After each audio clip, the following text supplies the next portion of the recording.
Okay, I have 7 o'clock. So I'd like to start the meeting. This is the Lancaster Conservation Meeting on 28 May 2024. I'm the excuse me, I'm the vice chair filling in for Tom Seidenberg, who is on vacation. So I'll take a roll call for attendance. Bruce McGregor.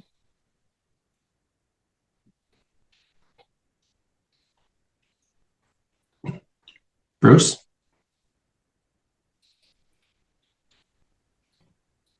I'll come back to Bruce. I saw him a moment ago. Dennis Hubbard. Here. Yep. Jim LaValle, I'm here. Tom Seidenberg is absent. And we don't have a quorum until Bruce is back. And our agent, Brad Stone, is also here. Bruce McGregor, are you here?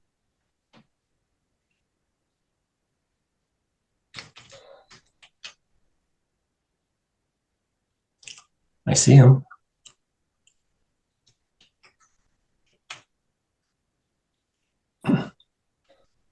Bruce, can you hear us?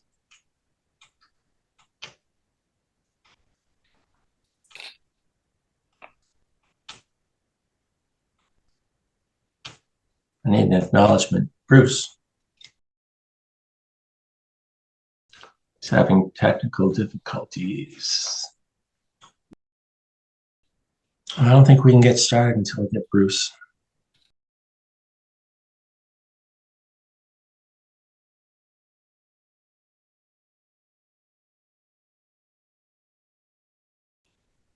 Hey, Jim. Bruce, I hear you. All right, I'm just going to do it from my phone. I don't know why I'm having difficulty with my computer, but I'm on, so we're good. Sorry about that.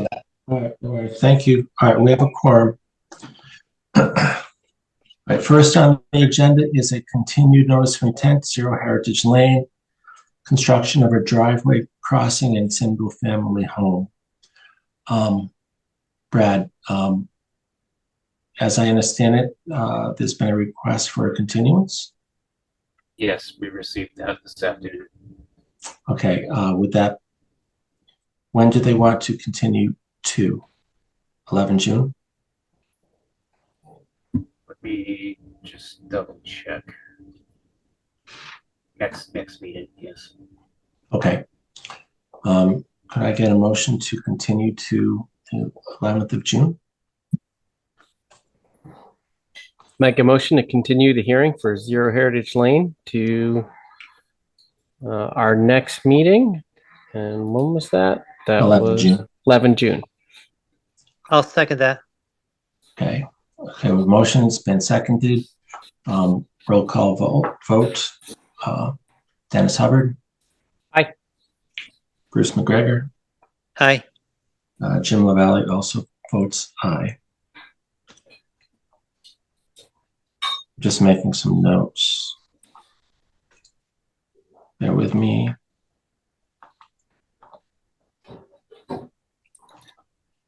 Okay, second up is a continued notice of intent for 10 Fire Road 54.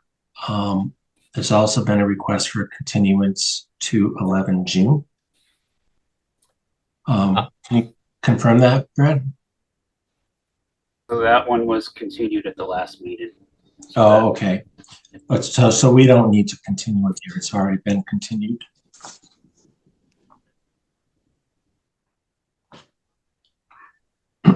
Okay. We'll move on to third on the agenda. It's a continued notice of intent for 320 Bolton Road. Do we have somebody here representing? Yeah. Yes. Can you hear me, Mr. Chairman? Robert Parenti for Fernando Silva. Yes, I hear you. Thank you. Okay. So about a week ago, I had submitted a couple of new plans to the chairman, Tom, and to Brad. Yep. Which I tried to clarify some of the spot elevations, both on the existing and the proposed. I hope everybody had a chance to look at them. There was one thing, Brad wanted an overflow from the recharge structure, but I I think the best thing for this backyard is just a stone trench at the top of the recharge structure if it ever did fill up. It shouldn't fill up because the soil is pretty sandy, but a crushed stone overflow is going to work, I think, the best for this project here. So hopefully we can go into any questions on the revisions that I made to the plan and try to move this thing forward. Yeah. So Brad, do you have any comments? I know you had some very specific questions about this. Right. No, I had a number of things at the last meeting, but I did look at the revised plan. I'm happy with it now. Yeah, with it. Okay. Any questions about it from the commissioners? No, I'm happy with the revisions. Thank you. Yep, I agree. Okay, me as well. So I think we can close the hearing. Take a motion to close the hearing. I'll make a motion to close the hearing. I'll second. Okay, roll call vote. Dennis Hubbard, Aye. Bruce McGregor, Aye. Jim LaValle also votes aye. I'll take a motion to issue a notice of intent.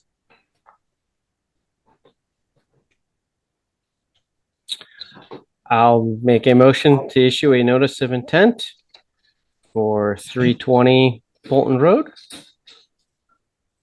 Second. Okay, any further discussion? Okay, roll call vote. Dennis Hubbard, Aye. Bruce McGregor, Aye. Jim LaValle also votes aye. All right. We're moving through the agenda pretty quick.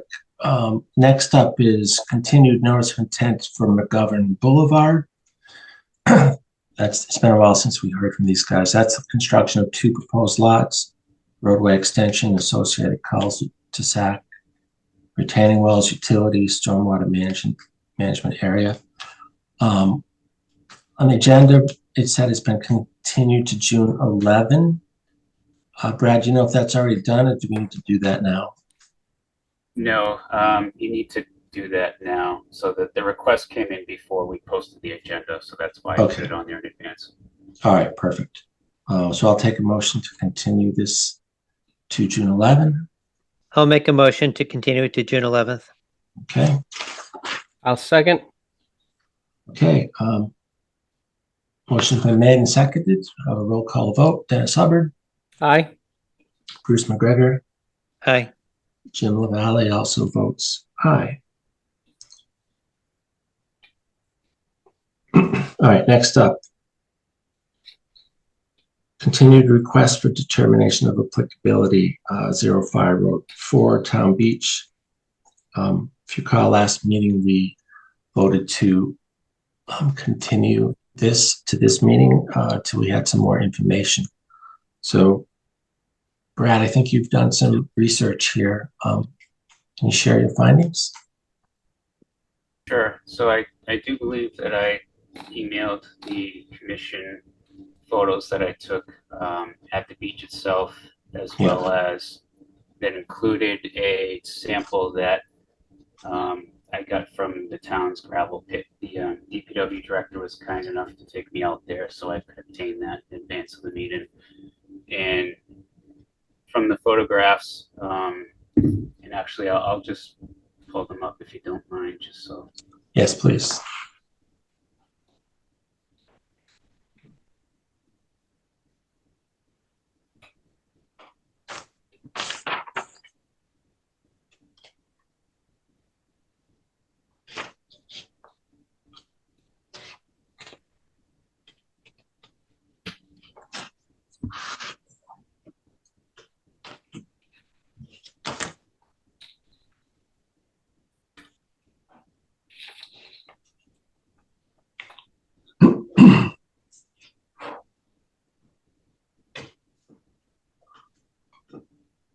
All right, so here's one. So this particular one, I believe, was at the, there's no sunlight in that photo, so that would be the easterly side of the beach, kind of in the area where the existing rills are taking place. You could see what's in the bag from the gravel pit looks very similar to what's on site. Let's grab the other one too.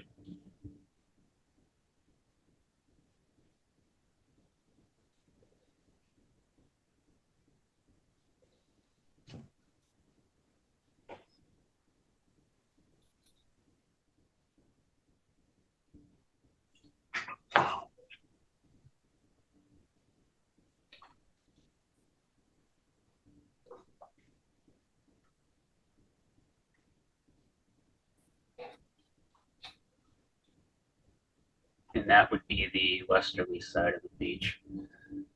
So it's pretty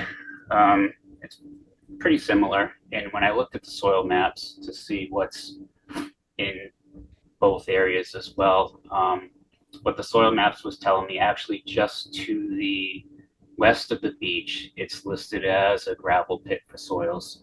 So historically, and again, I'm not too familiar with Lancaster yet, but historically, I'm guessing there was some type of mining activity to the west of the beach before the area got developed residentially. So it's pretty consistent. It looks the same. I don't have any concern with fines or things of nutrients or that type of thing impacting the pond itself. In addition to the nutrient question, I think we had the question of PFAS from a resident as well. I don't see any indication that there has been any type of industry in that area that would introduce that to the site. So unlike nutrients that can be found in nature, PFAS is man-made, so it's got to be introduced to the soil from somewhere. And just looking at the historical use of the area, where we're getting the gravel for town activities there, I don't see that as a potential risk for having that introduced to where the gravel is coming from. I didn't see anything on the state's maps, excuse me, or just kind of looking in the area to see what historically might have been done for the industry as well. So I don't have any concern about chemicals there, nor do I have any concern with nutrients. And, usually with gravel mining activities, the biggest challenge is to get those areas revegetated afterwards because the soil lacks nutrients. Typically looking at warm weather grasses, things of that nature. You don't have anything that you can plant anything these. So there just isn't nutrient risk, and based on the search I've been doing, I don't believe that there's a chemical type in here as well. Okay. Brad, you're just a little bit hard to hear. I don't know if it's just me. My volume's all the way up too. Is this better? That was better. Yes. Okay. Yeah. You also had a historical photograph, as I recall, and it showed some reels from, I don't like 10 years ago or something.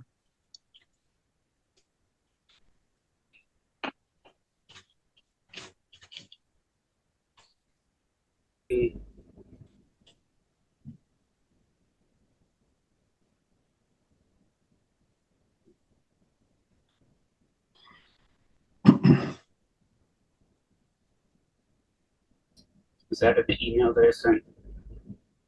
Yes.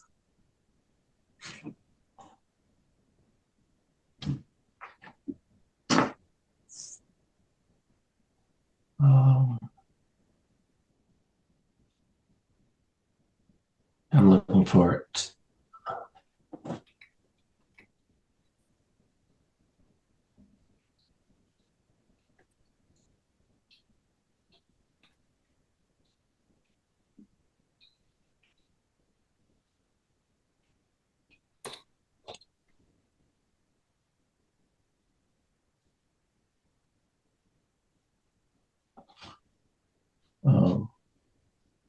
Here, I can share my screen. I have it. I'm pulling it up now.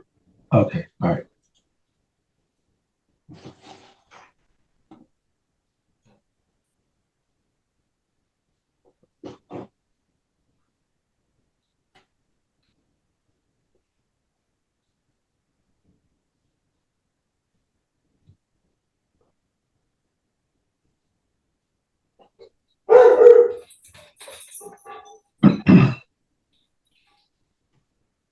Yes. So the other thing I did, I wanted to see. I think I mentioned in the email correspondence to the commission.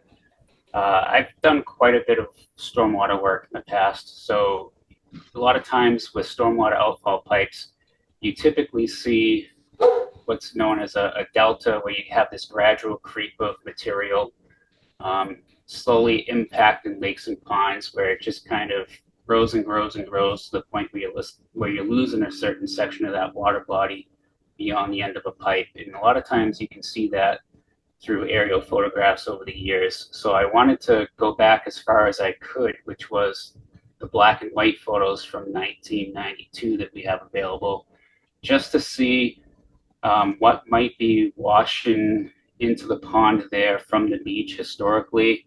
Can you see an incremental problem, for instance? And, for the most part, you really couldn't see anything other than this one particular year from 2008. It showed me historically, yes, there were some pretty good sized rills. You can see those are quite large on the image there, probably bigger than the existing ones today that are out there. But other than that, it was pretty unremarkable, the history there. It's not to say that it doesn't happen. Wave action, stormwater runoff, even if it's shallow concentrated flow or sheet flow, things like that, you're going to get some movement of sand in the area there. The only thing that's on the good side for the beach, I would say, is it's a lot more gravelly. It's not like a tropical beach, for instance, with a finer sand that you might see in coastal areas. It's actually pretty heavy material, so it probably stays put for lighter storm events, things of that nature. But there really wasn't much to suggest that, this is an ongoing problem, week after week, month after month, from when it rains, that kind of thing. The institutional knowledge of the people in the area would be helpful, but there aren't any, at least, red flags from what I could see in my research. Okay. And I'm sure you already said it. The gravel sample that you got from the gravel pit, that's the gravel that would be used to replenish the beach? Just the rill area, yes. So you're talking about 6 yards, right? Just the rill area, and it would come from where you sampled. It's the same source. Right, and that's an existing pile. My understanding is the town doesn't have any of their own screening equipment. There is a private property owner that's actively mining nearby, and I think that at times the town's able to use that equipment for a brief period. So they actually, when the town does some mining there, they actually screen it and stockpile it, and it sits there. It's not in an area that's subject to stormwater runoff, so it's not coming from woods or anything where there's a risk of intercepting sediment or other type of pollution. It's in an area that's in the middle of the pit itself. It's the only water that's hitting it is really the rainwater that's landing on top of the pile. And that's actually a pretty good point, because I think one of the questions that was asked at the last meeting is, would the gravel be washed? And because it's pre-screened, it isn't a pile there. It's open to the elements. Every storm event that happens in town there on that site is actually washing that pile. So I don't think there's really any risk for anything in the pile to begin with, but it's certainly been subjected to many rain events and is actually getting a natural washing. Okay. Any questions from the commissioners?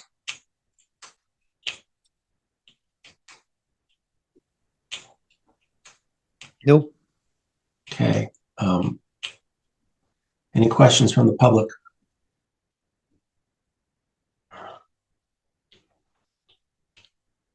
Okay, I don't hear any questions.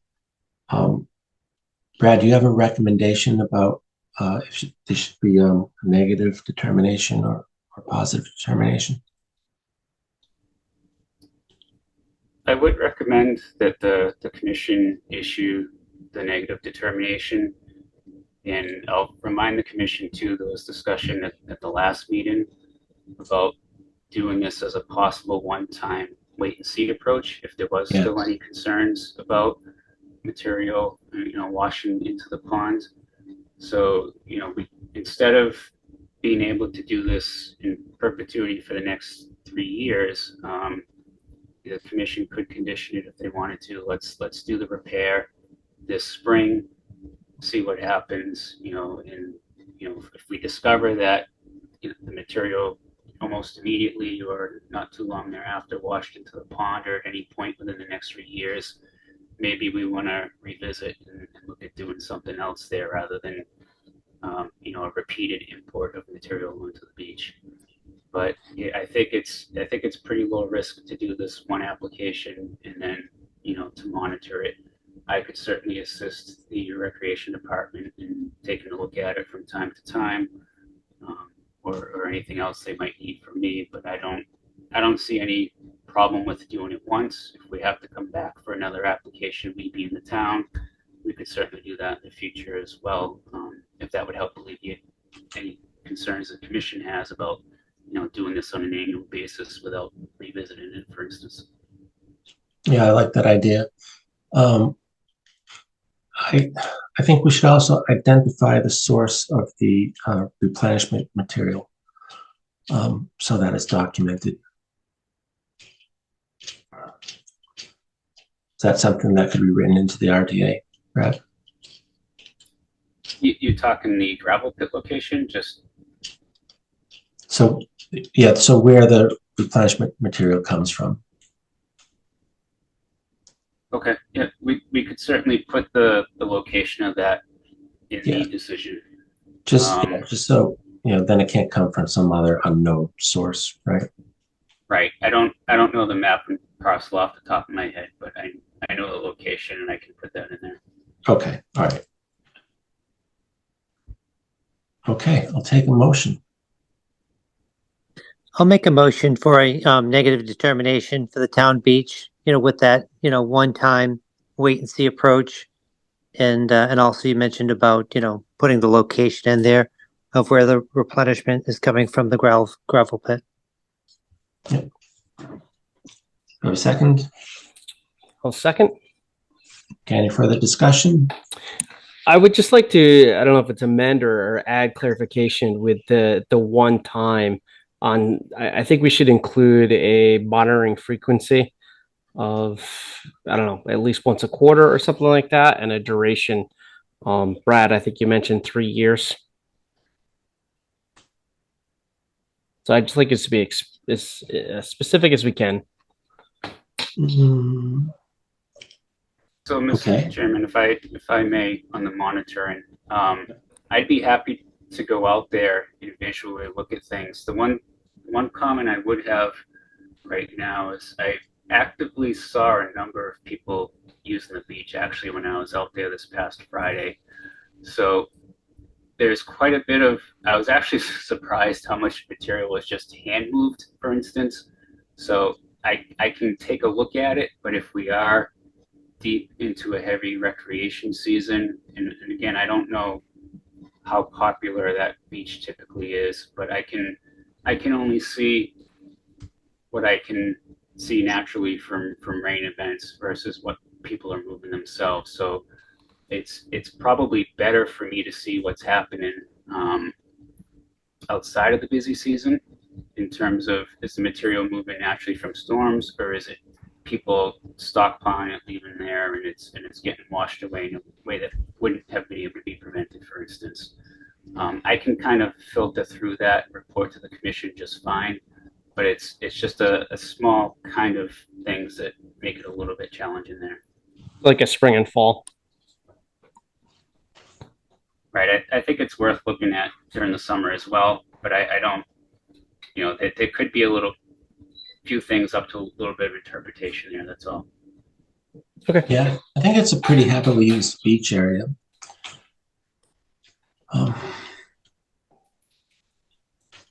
So we can put something in there about monitoring frequency, Brad? Maybe after a storm event or in the spring and fall, somebody said. Makes sense?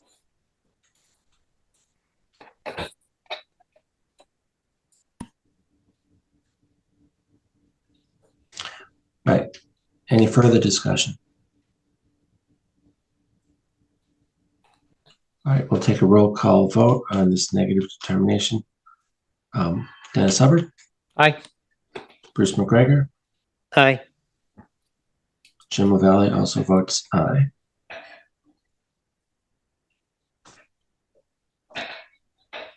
All right. What's next?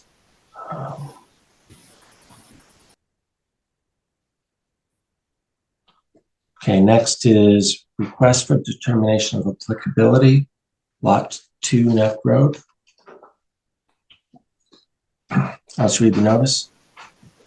Pursuant to Mass General Law, Chapter 131, Section 40, Wetlands Protection Act, and the Lancaster Wetlands Protection Bylaw, the Town of Lancaster Conservation Commission will hold a public hearing via Zoom on Tuesday, May 28th, 2024 at 7:00 p.m. to hear and act upon the following matter. Request for determination of applicability filed by Keith Copley, Kalon Farm, 351 South Ashburnham Road, Westminster, Mass. 01473, for the construction of a house and driveway. The property is located at Lot 2 Neck Road, Lancaster, Mass. 01523, and is identified as a portion of Assessor's Map 30, Parcel 128.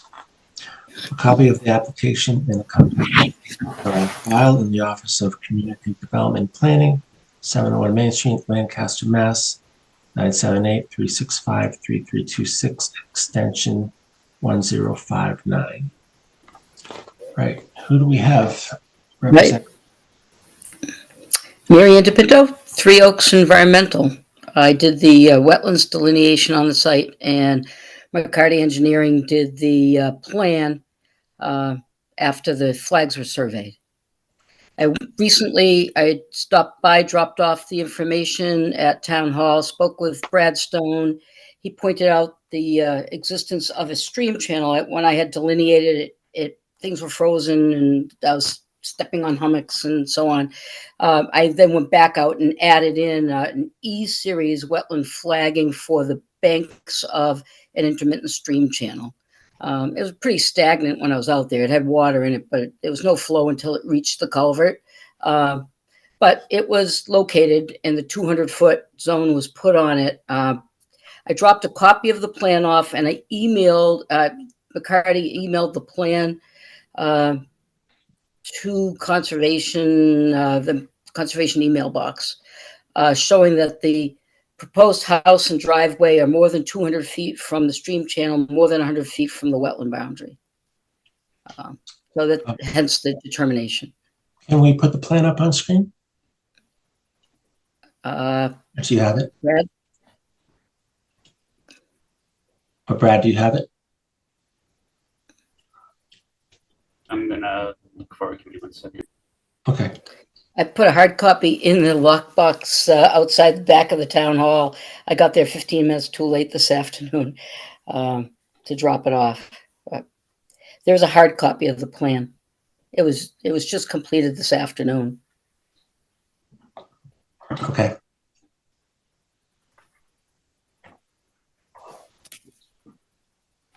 I might be able to pull something up. I don't know.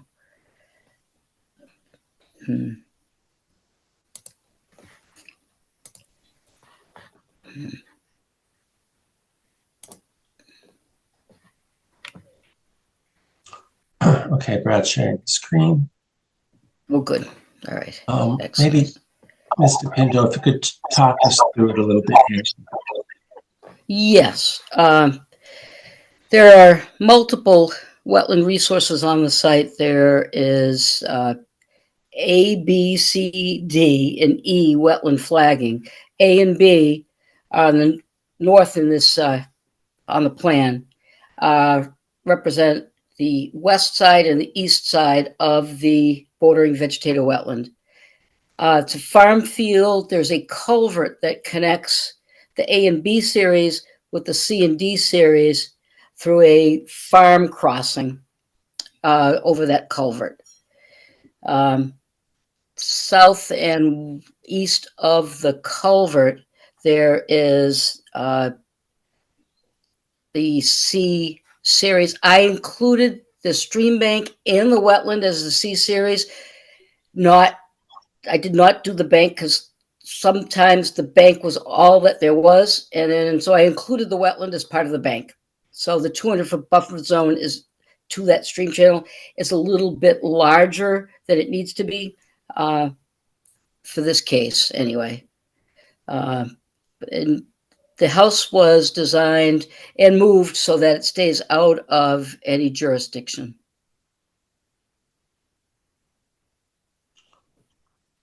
Okay. Brad, do you have any comments?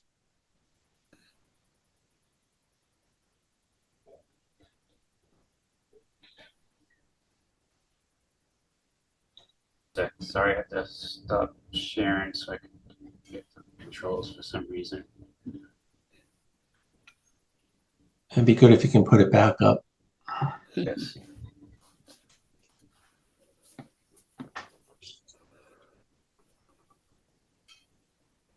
Okay. Yeah, there it is. Yeah. So, before I get into my discussion, just because I think, we've heard some concerns through email, and probably people want to discuss this tonight.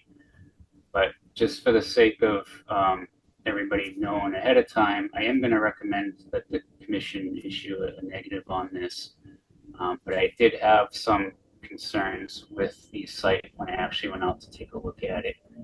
And in particular, the wetland series, I think it's so what's shown is the AB kind of to the west there, that channel that Marianne was talking about. So I actually thought there was additional wetlands than what was flagged there. The soil was actually pretty saturated for a good 50, 60 feet beyond what was flagged. There was groundwater right at the surface there. Vegetation-wise, it's kind of hard to tell simply because the area is maintained and mowed.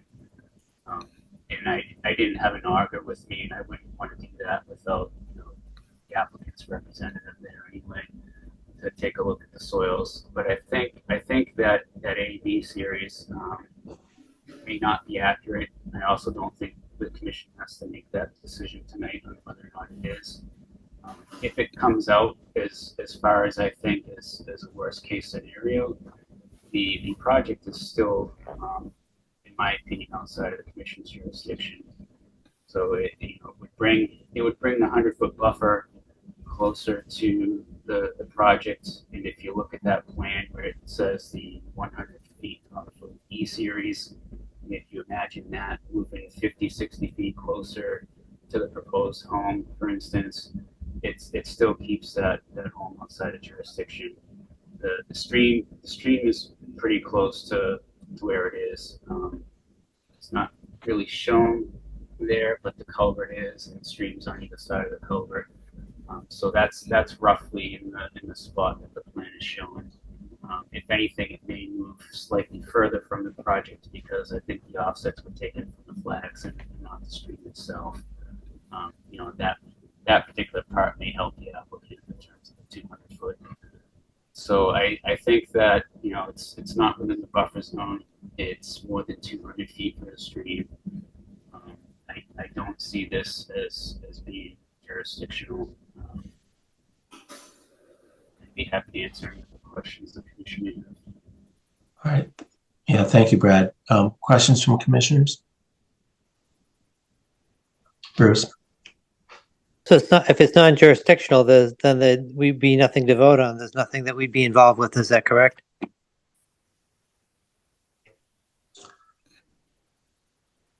I think you are correct.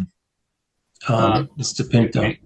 May I? Yes, it's a determination process, and one of the categories in the negative determination is that it's not a resource area subject to jurisdiction, or the work is not subject to jurisdiction. I see. Okay, thank you. Brad, were you trying to say something? I meant work. Right. I was just trying to clarify the process. So yes, the commission would have to vote tonight on Okay. the request for determination of applicability. All right, any other questions from commission members? This is on sewer, right? Is this off neck? Or is it gonna need septic as well? It's on sewer, is my understanding. Look at the plan closer.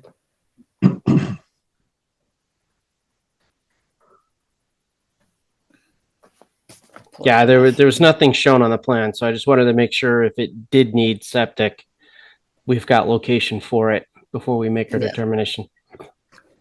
Yeah, that would have been planned with the house.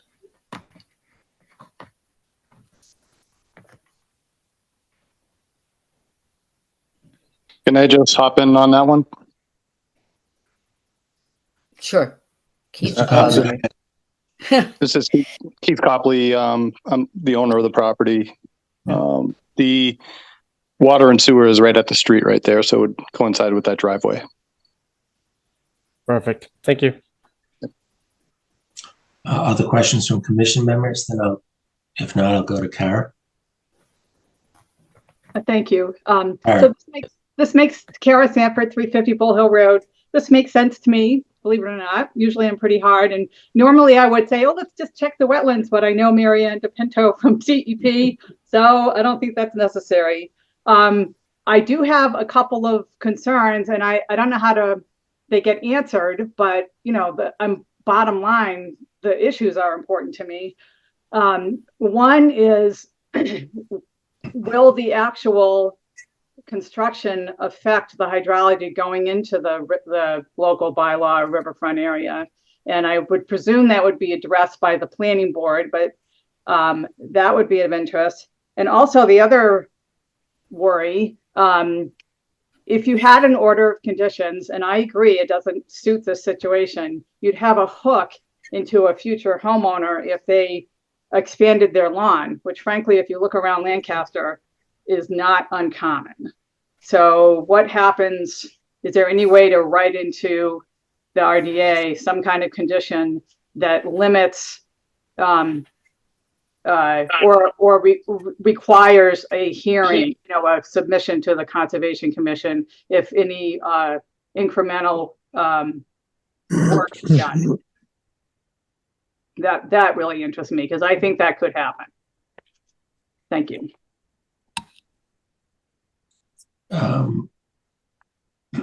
Actually, before I go to Mr. Duramo, Brad, do you have any comments on if we could write that into the RDA? Not sure if it would have any teeth. I'm not sure how writing that into a negative determination is going to necessarily prevent, you know, for instance, an ignorant homeowner, you know, once they're in the home and at that lot, and that's usually where like a violation may happen. Usually the builders know what they need to do. What I've always seen happen in terms of these kind of unwatched alterations, it's a homeowner just not knowing what wetlands are and that they're there, kind of thing. I don't think that you know, they're not going to see a determination of applicability. You know, the honest answer to that is it's just something that, you know, a lot of times people see it, they contact the town hall or the commission, and that's how it's addressed. And quite frankly, even if it had an order of conditions and got recorded on somebody's deed, 99% or more of the homeowners aren't reading that deed to know that they've got wetlands there. It's just, it doesn't happen in my experience. Early in my career, I used to always recommend to commissions to put all kinds of conditions to try to catch things. And the reality is they're not going to be caught in an area where it's, you know, the registry of deeds, for instance, and it doesn't give the commission any more or less teeth to be able to enforce it. If there's a wetlands violation, you can enforce it regardless of whether or not you tried to prevent it. Yeah, it's still jurisdictional up to the 200 foot. So it would be a violation if the homeowner did something within that upper zone. Can I add a second part to my question or defer to Deb Duramo? I can go second. Why don't we continue down this path, and I'll go to the next person. Go ahead, Kara. Oh, sorry. So just in a voluntary basis, would the landowner consider some sort of marking of the 200-foot riverfront area so that a future homeowner knows that there are wetlands there? And this is for the commission, but it's just, I'm trying to think of a possible solution. And that would be my last comment. Thank you.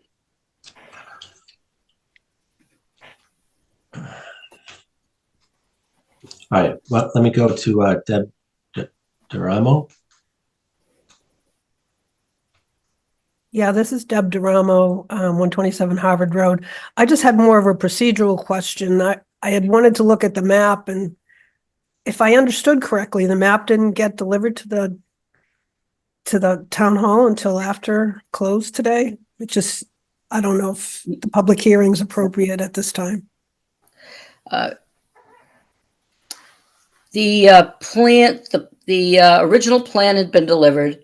The wetlands report was delivered, and the supplemental information has all been submitted. The only change was that the E-Series flags were added to the plan, which was submitted electronically before town hall closed. But there's a hard copy to put in the file. That's essentially what it is. And this lot is very visible from the road. It's right up against the road. So if anybody starts encroaching down the hill, it will be obvious as people go by. Yeah, we had a plan in our email. Maybe it didn't have that E-Series wetlands flags. But I think it's pretty clear that the project is non-jurisdictional. Any other questions? Points of discussion?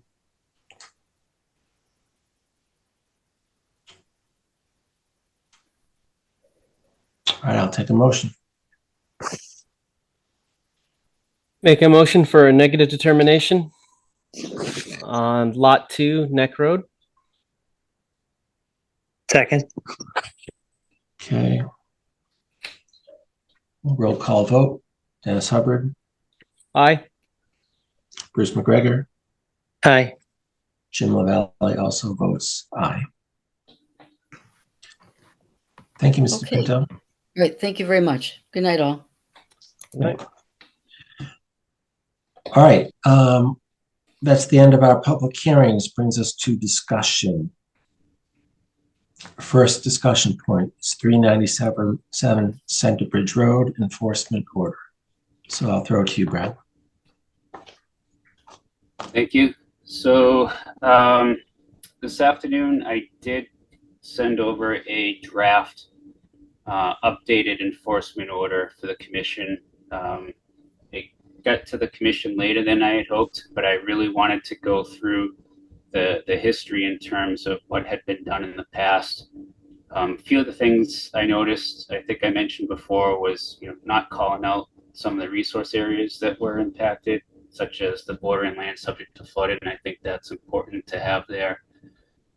As well as, may have the answer as to why it wasn't delivered, because it doesn't appear that it was mailed to the correct address. So the property owner is not listed as mailing address of that 397 Center Bridge Road site, which is where it was mailed to. So it's a different address in town that should be going to. So that, that may resolve the problem of things not being received in the past. In addition to that, I did reach out to the police chief just to see what process there may be to have an officer or a constable deliver violation notices in town. I sent that about midweek. I have not heard back yet.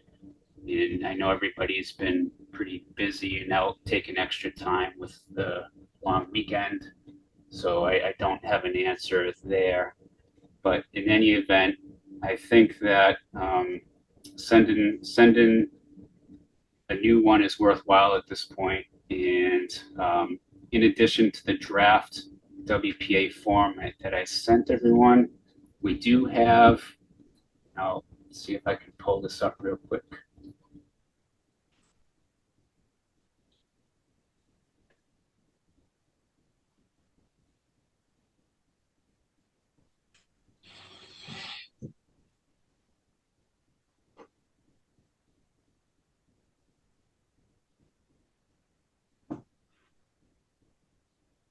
So these were the photos that were given to me by Tom that the commission, I'm sure, has seen these in the past, but I would suggest that we put these photos in with the enforcement order to kind of clarify where the impacts were.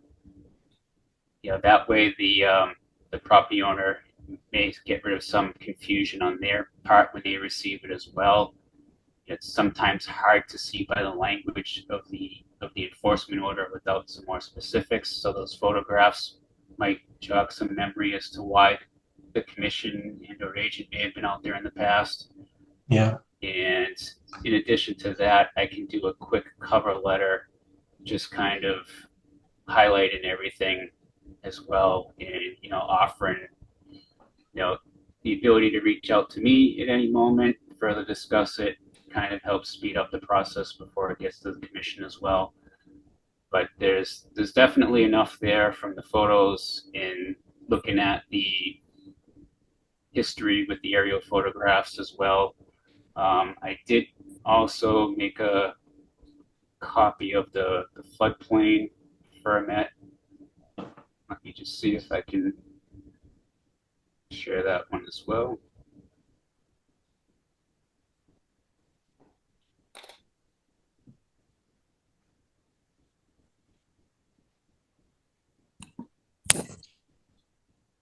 So the entire parcel is within the 100-year floodplain, or the 1%.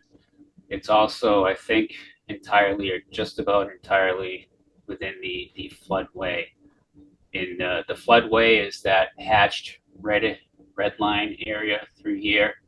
The building itself, I believe, is kind of right around where you see the LAN of Lancaster, and the actual filling of the floodplain would be just to the left and a little bit more up the page of where you see the pin for the site locus there.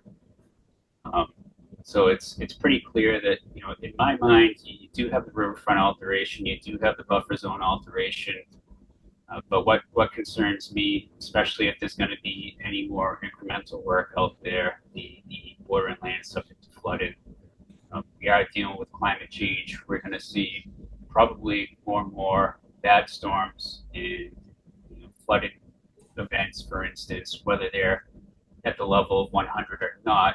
This property will probably flood well below that to some degree. But I think it's something that we really should be pushing along at this point. Okay, so what's our next step? Just mail this out? I'd be happy to discuss any concerns that the commission may have with the draft.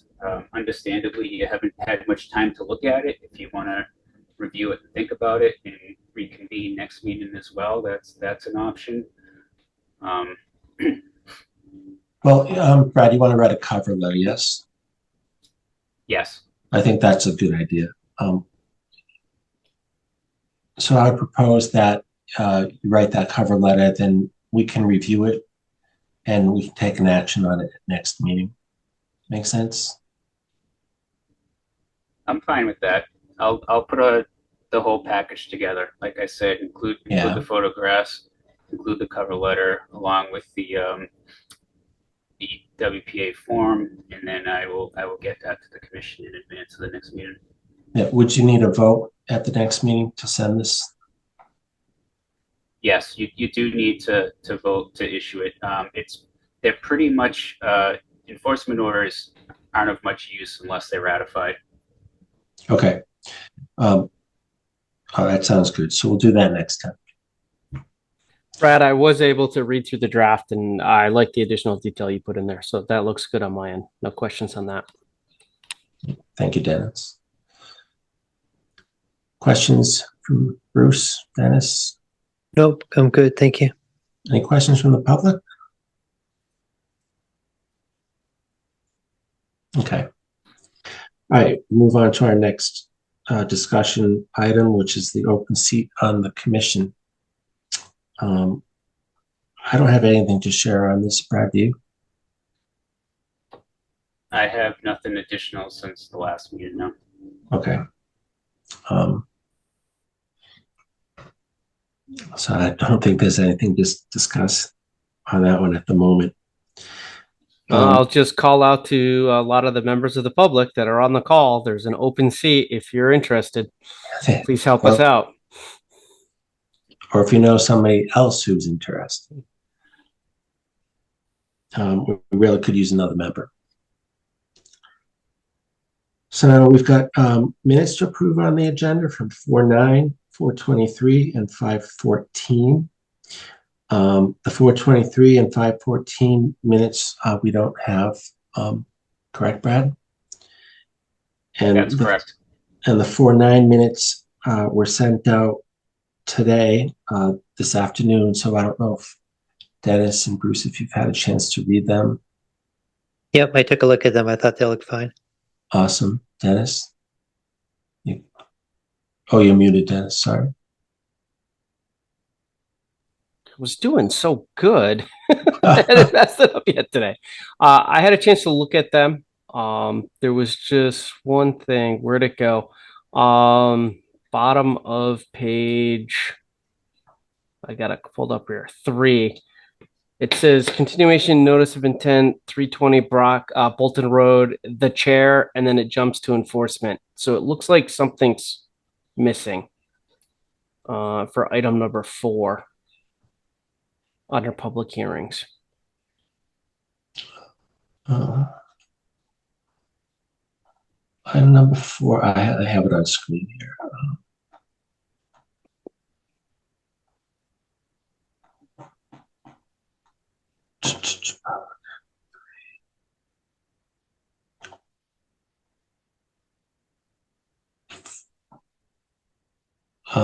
Can you say it again? It's 4 is 320 Bolton Road. Where'd it go? Yep, 320 Bolton Road. At my screen, it shows 4 continuation notice of intent, the chair directly underneath it, and then it jumps to the next page, enforcement. Yeah, I see it. So it looks like there's this. What actually took place, which I think was a continuation. See if I can come back to my notes.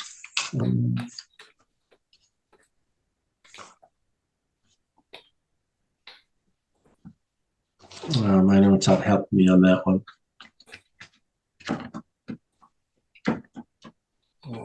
Brad, can we send this one back to Roz and have her correct that? Yes. Yep. Okay. I see Sheila Millette has her hand up.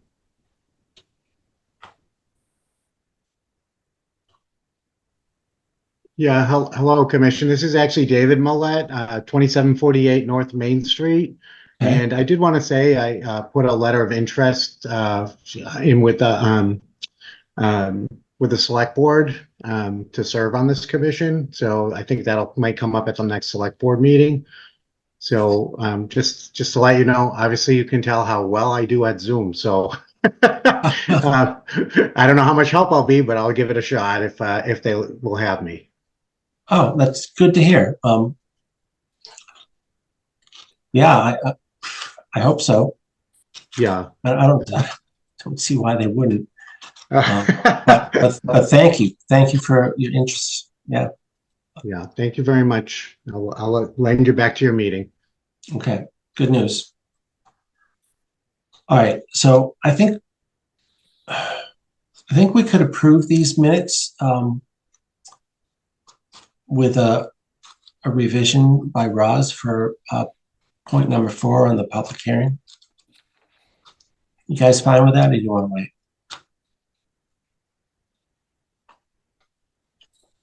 I'm good with that. I'm good with that. Okay, take a motion. I'll make a motion to approve the minutes with the subject to the revision.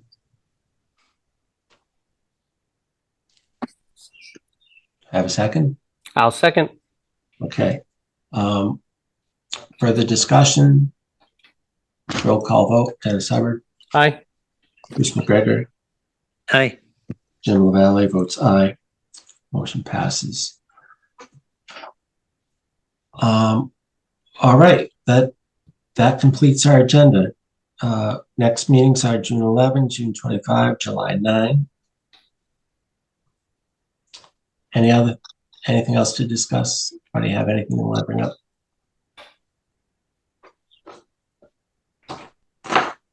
Okay, quick meeting tonight. I'll take a motion to adjourn. Make a motion to adjourn. Second. Any discussion? No. Okay, roll call vote. Dennis Hubbard, Aye. Bruce McGregor, Aye. Jim LaValle votes aye. Thanks, everybody.